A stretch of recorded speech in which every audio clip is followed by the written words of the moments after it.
Hello, and we're back again. Okay, I've gone over all the little spikes with the buff. I've only put one coat on, so you can see it covered it pretty well doing it that way. If you defend it, you definitely need 2, you might even need 3 coats. So, that's up to you. But on this figure it doesn't really matter. The next colour we're going to put on here is a chocolate brown, which is the Vallejo model colour. We're going to use a similar process, we're not going to thin it.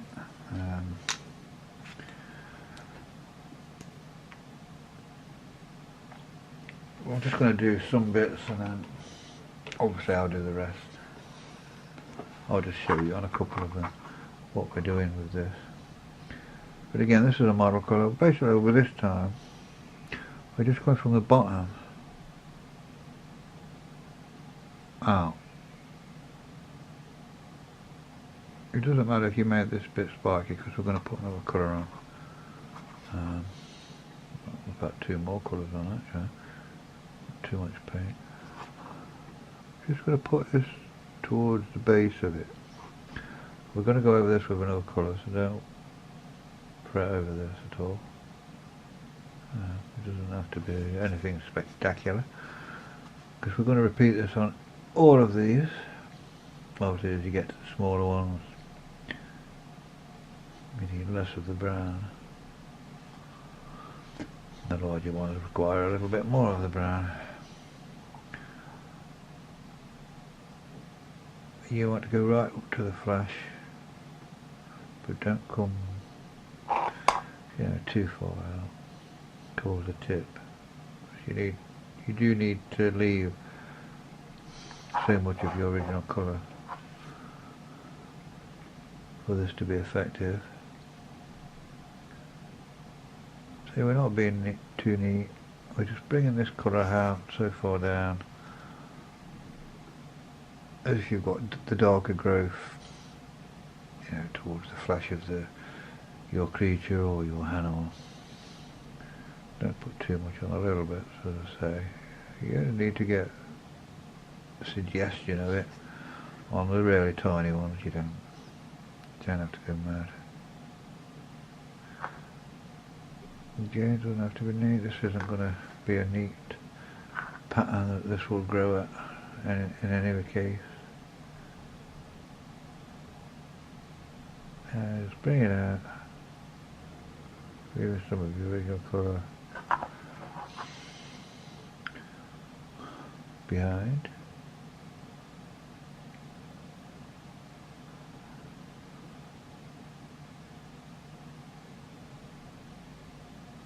Don't worry about getting any spikes or any strange looking patterns, because we're going to add another colour again after this.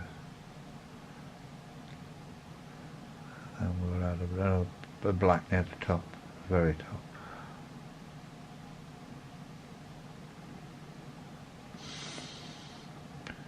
Sometimes the angles when you paint on cameras makes life a lot trickier than it would be if I was just doing it.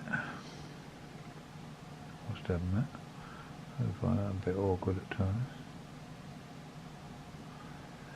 But yeah, you're getting the idea. We're just bringing this brown colour out. Same with all these pieces. It's the same principle for all of them, whether they're small or large, doesn't matter.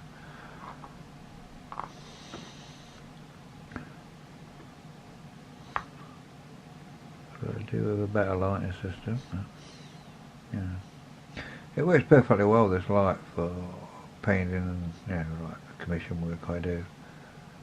It's not great for camera work, I'm finding. Because if I put my camera the other side, this light washes out everything, so I kind of do it at this angle, so I apologise for that.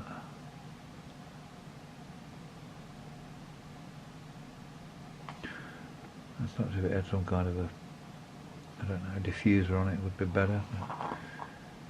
I'm not going to go to the expense of setting up anything like that for something that may or may not get watched. I'm just doing this because there are days when I don't really feel like painting, and this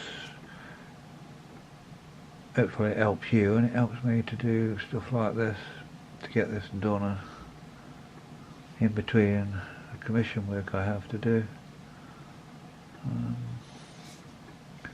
Just try and make sure you get all of them if you can. I mean, if you're using a colour that's not mixed, it doesn't matter too much because you can come back in if you miss one.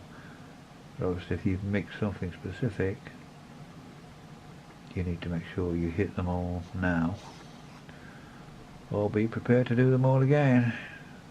A new colour that you mix, unless it's a very close match, and then don't worry about it. But yeah, so basically these little ones we're just going to put a very tiny dab on. We're not even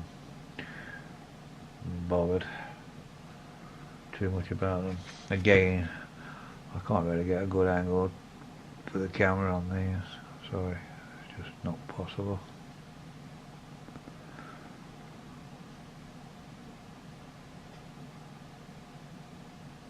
As long as we've got some of the dark brown on, that's all we're looking for. We can always come in and touch the buff up at the end if we overdo it, if you overdo it. That's not a major issue. You can always come back with the buff if you want, you know, on the tips, which I do sometimes. It's like on this horn, I did what I said. It was all painted, it was washed down, I think with the sepia wash and the Rackland shade wash, I think it was, and then I just put a little bit of pure buff on the end. In fact, it's that small you can only notice it probably, but it just adds that little point. It's the only purpose of it. Anyway, we're going to continue with that, and then we'll come back in with the next shade. You can use any brown for this, by the way. I mean, I know I've shown you that brown, this chocolate brown, but any brown will do, as long as it's darkish brown, it doesn't matter. So yeah, we're going to repeat that on all of them, and then we'll come back to the next part. And we're back again. Yeah, we've done all that. We've put the chocolate brown on. That bit's still a bit wet because I've just done it. But never mind. That'll be dry in a minute or two. This next colour is it's an air model colour. It doesn't really matter what it is, to be honest, but it's a khaki brown. It just needs to be lighter than the brown you've just used. I mean, you can go down in as many steps as you want. This will be the last step I'm going to use on this, but you can use as many steps down as you like. Yeah, doesn't matter. It's not important. Now, the only difference this time and last time is, if you can, just try, and when you put in this colour on,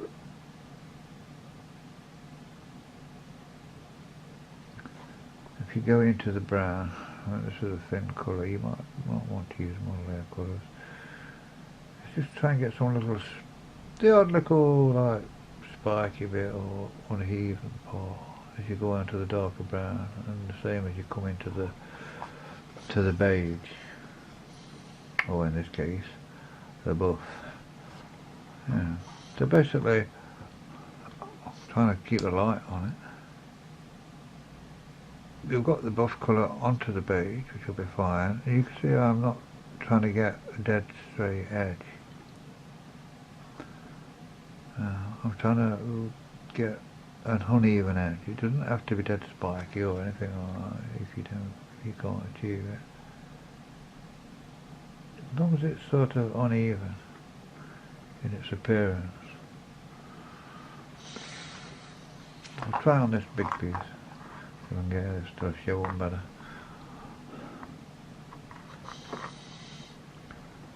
So basically we've got our colour. We don't want a straight line like I've just put on. I mean, I've got most of this paint off. So we just spread that out if you wish. Just, you can go this way if you want. So you sort of, if you can, gently flick this away. It doesn't have to be perfect shapes. I mean, this is not human made or anything like that. This is a living organism, whether it be a monster or not. Yeah, so just put your colour on if you wish. If it's a big area like this, you can do this. If it's a small area, obviously you wouldn't get away with it. But you just want to flick this over using the point of your brush if you can, or you can just keep putting very small amounts on and just keep flicking it until you get what you want. Don't forget you can always come back and do the buff the same way over this brown if you overdo it. So we're just looking for a texture. All we want is a dark to a medium to that, and that's all we're looking for, all the way on every one of them. Yeah, it's not rocket science. As I always say, it's not rocket science. Again, just flick. You don't have to be perfect. All you want to do is roughly look as if these two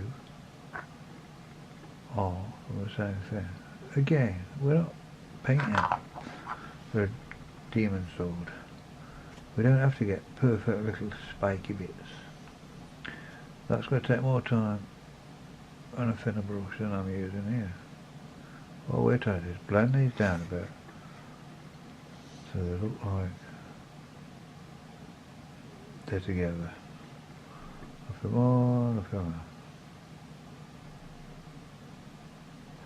You just want to not even hit it. It doesn't have to be, I don't know if you've seen them, I'm sure you have. The paint where you get perfect lines. Like on the claws, I went for more spike with the brown. I did the brown actually after the middle brown, because it doesn't really matter which way you do it.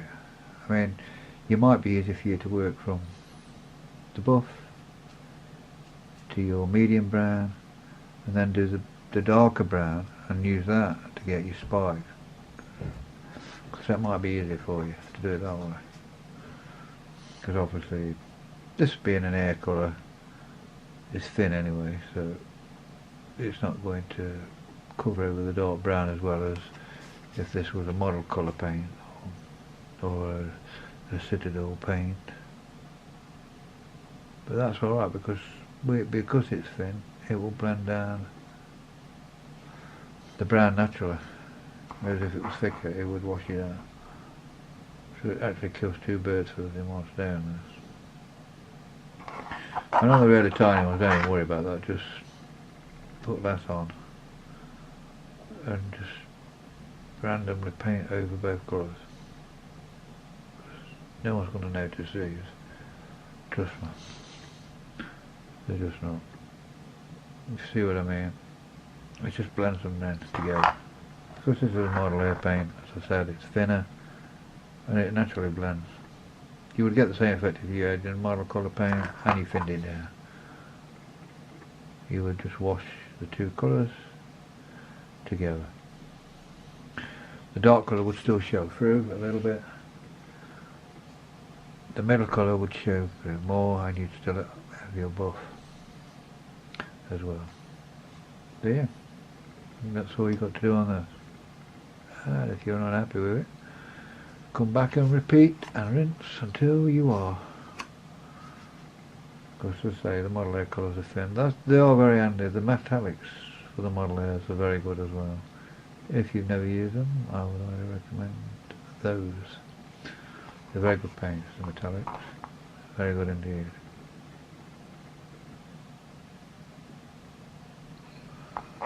But yeah, that's all we're aiming for. We do this all the way around on every thing we did earlier.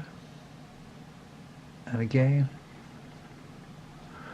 do this till you've covered every one of them.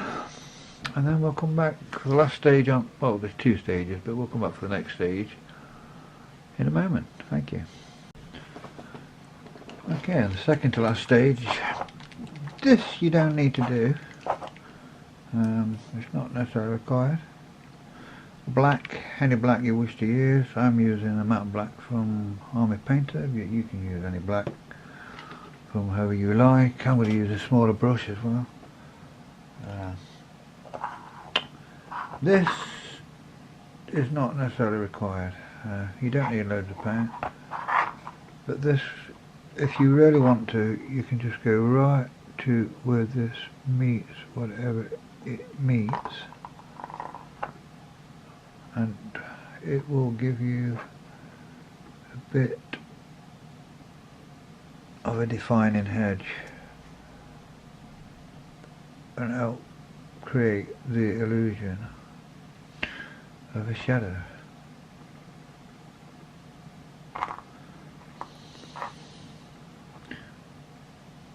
At the very end. This works on lots of things. Edges of metal it works on. You don't have to do this step. As you can see, I did do it around the fingers. You can't see it. It does tone down when it dries. You don't have to do it on every bit. I would just pick out probably the larger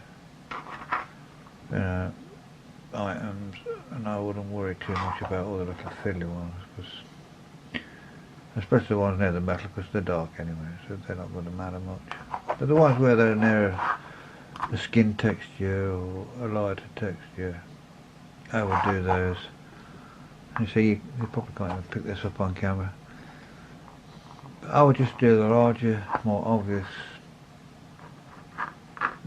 ones, just the odd ones. You don't have to do every one. You see, there's no point doing the one underneath, because you've got to tip. There isn't many people spend all day looking at the model underneath there. You don't need to worry about these ones if you don't want to. Obviously you can if you wish. I mean, it would just be a little thin line like that, that's it. Just to break that up. Now I'll repeat and rinse, so you just put the brush and flick across. As complicated as that. Now you can do that all the way around if you wish.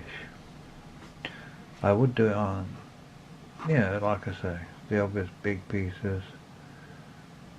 Because I know it seems a bit silly, but this little step can make a lot of difference. Now don't make this line too thick or it will look stupid. You just want a very fine line where they separate, where this, I don't know what you'd call it, this bone growth, whatever it is, separates from the skin. Fine-ish line. It doesn't have to be 100% accurate, the same width all the way around. You're just creating that illusion that is shaded around them. It's all illusions, it's all tricks of the eye. When your eye looks, it will see that. And if you look closer, really investigate it, you'd probably see it was black. But trust me, even black tones down when it dries. The reason it looks bad when you first do it, or it might, is because it's wet. But don't forget it's going to dry matte. So it won't look anywhere near as obvious once it's dried. But it will have that separation and shade. As long as you don't put a great big thick line in, it'll work fine. That's what you need to do. I mean, I'm not even going to do a lot of this. Like I say, just odd bits. Don't do the whole model, there's no need. I mean, the armour, it's pretty dark anyway. But like I say, if you just get your brush, put it on, flick across. That was a bit thick actually, but flick across, just to create the illusion. And flick across, flick and flick. Just to add that little illusion of separation from the plate or the flesh. You can do it around lots of things. I did it around this tusk. Because it just adds that, like a recess. It's not a thick line, it's just a thin line. It just adds separation. I mean, you could go over this whole model of a black wash if you wanted to, thin down. Don't just put a straight black wash on, because, boy, that would make it look very dull. If you are going to wash with any colour and you're worried, you're not quite sure what you're going to get, always thin it down. Always. Better to be safe and do 2 coats and make a mess. Or try it on something else first before you put it on what you really care about. But yeah, that's basically the tusks. What we might do, well what we will do is, when that dries, we'll go over those tufts with the flesh wash. You know, the regular flesh wash, or a sepia wash, or any wash you want that's in the brown family of colours. And that will tone it down and blend it all in together. And that basically is that for those. There's not really a great deal. There's I don't know what the hell you're going to call that there, jockstrap type of thing, for want of a better word. Like I say, you can spend as much time on this model as you want. You could come back in with a rust if you wanted to. I'm not going to, because I say this figure's probably headed for eBay, so I don't want to go too crazy. And we may add some blood. We may come in and turn them flesh up, although to be honest I don't know what it looks like on camera, but in real life it's not looking too bad. It looks quite good. I'm quite happy with that effect for what he is. But yeah, there's a few things we'll do. The base of course, and then he'll be eBay bound I suppose. Anyway, thanks for watching that. We may put the flesh wash on, I'll see, and add that to the video. I'm sure you know what that is by now. It will just be, you know, the Reichland, sorry I keep saying it wrong, the Reichland flesh shave from Citadel, mixed with the wash mixing media, about 50-50 mix, so you know, a brush full of the shade, a drop of the wash medium mixed together. Obviously if you need more, do double that, and then wash over those, and that will blend that all down, so you'll end up with a similar effect on the claws head, where it tones down, especially that medium colour will tone into the buff and make it more natural. And if you want them to pop at all, just get a very small amount of your buff colour or the light colour, whichever you prefer, and just do the little tips, you know, just do the tips, very tip, a little tiny dab on the tips, and that will make them pop out a bit more. Like I say, he's a monster, he's old, he's weathered, all he lives for is killing. And that's what we end up with so far. So thank you for watching, and I hope you can see him okay. I'll try and put him in this light. We can see what he's looking like. We did wash around the veins as well, by the way, and on the top of his arm here. So yeah, thanks for watching, and I'll come back soon.